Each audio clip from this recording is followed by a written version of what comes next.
জুলাই গণঅভ্যুত্থানের সময়কার ইতিহাস এবং গত 16 বছরের একইভাবে শাসনামলের প্রতিটি বছরেই আপনারা জানেন নিপীড়নের এবং একই সাথে মানুষের প্রতিবাদের ইতিহাস রয়েছে।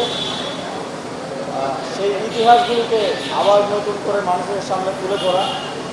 যদি আপনারা আমাদের ফার্মগেট অংশে আর্টওয়ার্কগুলো দেখেন, গত 16 বছরের যে ইতিহাস সেখানে তুলে ধরা হয়েছে, কেউ যদি গাড়ি দিয়ে যাওয়ার সময় প্রত্যেকটা পিলার দেখে দেখে যায় তাহলে সে একেবারে রিলেট করতে পারবে যে 8 সাল থেকে 24 সাল পর্যন্ত সময়টা আবার স্মৃতিপটে ভেসে উঠবে। এটাই ছিল আমাদের উদ্দেশ্য, মানুষ যেন ভুলে না যায় এবং সেই জায়গা থেকে এটা একটা দায়বদ্ধতার জায়গাও। যারা দায়িত্বশীল আছেন তারাও যেন এবং আমরাও যেন এই বিচারগুলো নিশ্চিত করতে পারি এবং এরপরেও যারা আসবেন তারাও যেন এই বিচারগুলো নিশ্চিত করার তাগিদ অনুভব করেন। সেই জায়গা থেকে আমাদের এই কার্যক্রমটা ঢাকা উত্তর সিটি কর্পোরেশন বাস্তবায়ন করেছে। জাহিদ ভাইয়ের নেতৃত্বে একটা টিম দিনরাত কাজ করেছে গত 1 মাস ধরে এবং আগারগাঁও থেকে শাহবাগ পর্যন্ত পুরোটা রাস্তায় পিলারগুলোতে আমরা জুলাইয়ের ইতিহাস এবং গত 16 বছরের ইতিহাস তুলে ধরার চেষ্টা করেছি। এই কর্মসূচি বাস্তবায়ন করার জন্য যারা অক্লান্ত পরিশ্রম করেছেন সকলকে অসংখ্য ধন্যবাদ। জুলাইতে তো অনেক কর্মসূচি হচ্ছে, আপনারা জানেন আমাদের সংস্কৃতি মন্ত্রণালয়, মুক্তিযুদ্ধ বিষয়ক মন্ত্রণালয় কার্যক্রম পরিচালনা করছে।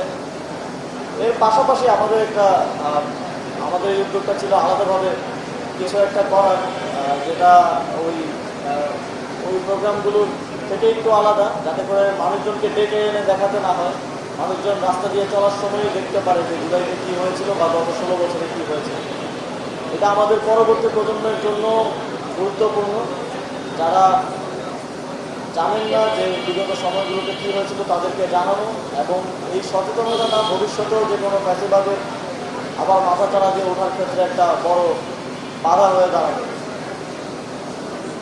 আজকে উপস্থিত হওয়ার জন্য এখানে যারা উপস্থিত হয়েছেন সকলকে ধন্যবাদ, গণমাধ্যম কর্মীদেরকে ধন্যবাদ। আমরা আজকে 1 বছর পর আমাদের প্রত্যাশা ও প্রাপ্তির হয়তো অনেক অমিল রয়েছে, কিন্তু একটা জায়গায় আমরা আমাদের কমিটমেন্টটা ক্লিয়ার রাখতে চাই যে জুলাইয়ের যারা শহীদ, যারা আহত, জুলাই গণঅভ্যুত্থানে যারা একটা নতুন বাংলাদেশ গড়ার জন্য এসে জীবন দিয়েছে, সেই বাংলাদেশ, তাদের স্বপ্নের বাংলাদেশ গড়ার লড়াইটা হয়তো কঠিন এবং সময় সাপেক্ষ, কিন্তু এটা আমরা বাস্তবায়ন করবো ইনশাআল্লাহ।